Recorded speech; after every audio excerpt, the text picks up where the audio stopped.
know how that's even possible. What's up, Eric? How are you, man? How you doing, man? What's up, man? Pleasure to have you here. Absolutely, my pleasure. Now let's start off with my partner, John Makes. He's a musician, so he made this observation. Try to be, but yeah. Eric took a right-handed guitar, right, and flipped it over, and he's playing it lefty, but didn't restring it. You didn't restring it. Now, why is that? Just because you learned how to play it that way, or when I first picked up the guitar, that was what right. felt comfortable to me. So by the time that I found out that it was the wrong way, it was and you would learn how to play. It was too late. It was too late. Yeah, that is just unbelievable. I mean, just like it's. Does it make chords? Right. Just everything is backwards. Everything is just wrong. But like maybe when that's good. When you're that's art, right? When you're strumming, it's right. Yeah, I know. It might make it sound unique. It's definitely it does. Right. I think it helps. Yeah, it helps give you a definitely like a fresh, different feel. Yeah. But it's like strumming. Just strumming chords. Yeah, I mean, you have to. It's a totally different approach. You have to be totally different approach. Yeah, everything's just. I can relate it to like the sports thing. You see somebody that shoot ball the left hand or bat the other way. It just looks funny, but it's like natural to them. So what's really unorthodox about me is I play left-handed, but I write right-handed. So I was talking to him about that a little earlier. So I'm kind of. How did it come about? You have a brother who's left-handed, and he showed you. Well, it comes down from a whole family tree. Are your parents musicians? Man, parents, aunties, uncles, grandfather. It just heavily in the genes. And it started from church was basically where the bulk of everything started. You're from Memphis. Absolutely, I'm Memphis, born and raised, and now I'm a resident of North Carolina. My beautiful wife is over there. I was gonna say you just got married. Yes, absolutely. You met your wife. Congratulations. What's her name? Miss LaDonna Gale. Miss LaDonna Gale. There you go. Absolutely. Congrats. So you guys met at a music festival in North Carolina? Absolutely. Okay. Absolutely. Actually, I done a gig here the night before at Sullivan Hall. Right. And I flew the next day and saw this lady in the audience and was like, "What is your name?" And met her and saw her at the CD booth, and she hung out for a minute. I couldn't believe it. And she sings. She's singing with you. Absolutely. Yeah, that's great. And all my cats, they're all from North Carolina. Okay, cool. Got Nick over there, and Orlando, and Craig, and all of them. Great job, guys. Family band. And, but I'm very proud of them, and we're going to be rocking very, very, very hard. For a long time. Yes. Now, you on the road a lot? We are. Even your album is a live album. Do you get in the studio sometimes? Absolutely, absolutely. Actually, this particular trio that we have here, we just recorded an album that's coming out in September on the Blues Bureau label, subsidiary of Shrapnel record label, and it's called Ghost Notes. Right. It's amazing. And to get a preview and a clip of that will be us at the Iridium. Friday and Saturday night. Yeah, that's a big deal. Legendary place, A total of 4 shows, 2 shows a night. That's great. So that's a big gig for you, man. Absolutely. Is that the first time you're playing at the Iridium? I myself personally have been there, played at the Iridium a couple of times, but this is the first time introducing the family. Wow. On stage. It's actually my first time having my wife come up and sing with me. That's going to be exciting. It's going to be exciting. It's going to be exciting. You guys, you going to record there too? You going to record something? There's been some discussion. Me and Ron over there, he wants to actually do some live, record something, and I don't think it's going to be done this time, but he wants to. He's definitely been in discussion about it.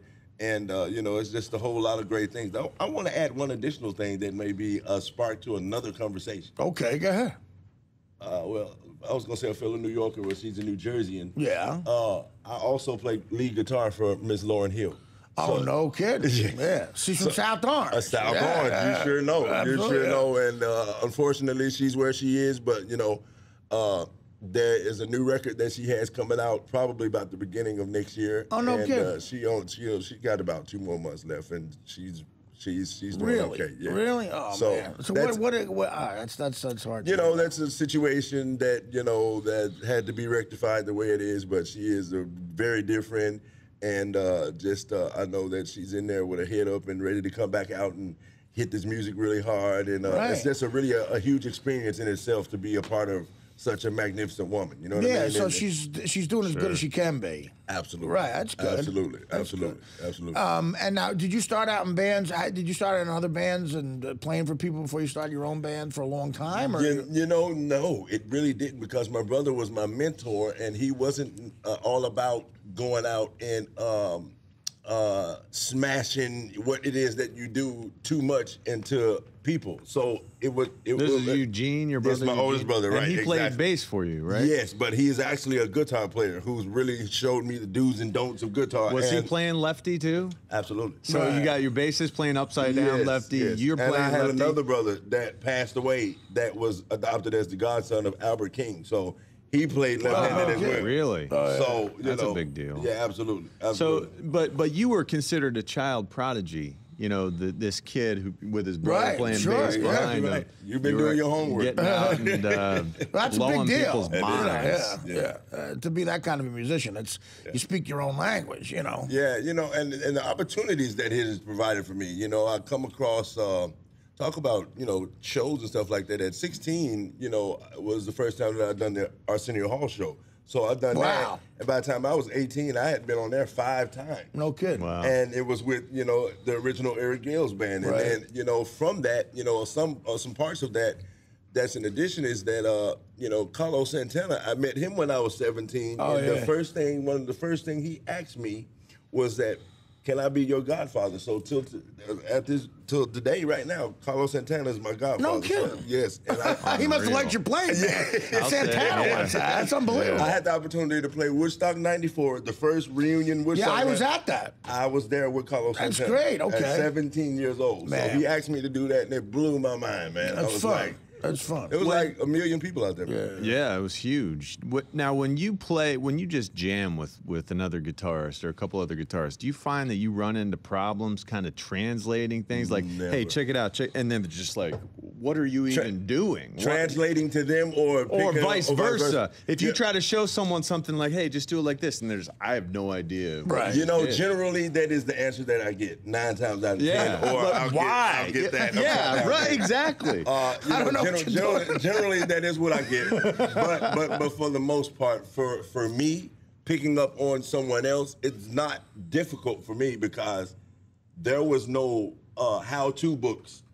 I'm not saying I'm that. I don't mind saying I'm 38 years old, but when I was, you know, they didn't have all these devices. They don't have all these devices that were able to slow the music down without changing the speed, or slow the speed down without changing the tune of it to learn the song. So I had to figure out. You got to do it. I had to figure out. You know, and I didn't know. I didn't have any sort of guideline of how they were doing it. So I figured it out, you know, with the help of my brother that, you know. So that was pretty much put more of a focus on, you know, listen to what you're listen to it. Some people don't do that. Some people might have talent they don't even know they have because machines are doing it for them. You're absolutely right. Yeah. You're absolutely right. Which kind of sucks if you think about it. But, well, listen, we appreciate you coming by. You're going to be at the Iridium coming up That's Friday huge. and Saturday. The Iridium. Friday and Saturday night. And that's a place Les Paul used to play. Oh, God, yeah. I mean, every week Les Paul was playing. Speaking of Les Paul, his son, Rusty Paul, comes out to every show. And I've never seen someone look so much like their dad. Oh, really? Rusty Paul looks just like Les Paul.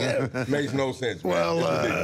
And so do you follow, you do the Twitter thing? How can we find you? Everything, man. Facebook, EricGalesBand.com? EricGalesBand.com. You said it. Say it one more time. Eric Gales Band. EricGalesBand.com. GALES. Yes, absolutely. And well, come back and join us anytime, guys. Absolutely. Amazing. Once again, the album is Eric Gales Live, and we'll be back after these words. Unbelievable. Absolutely.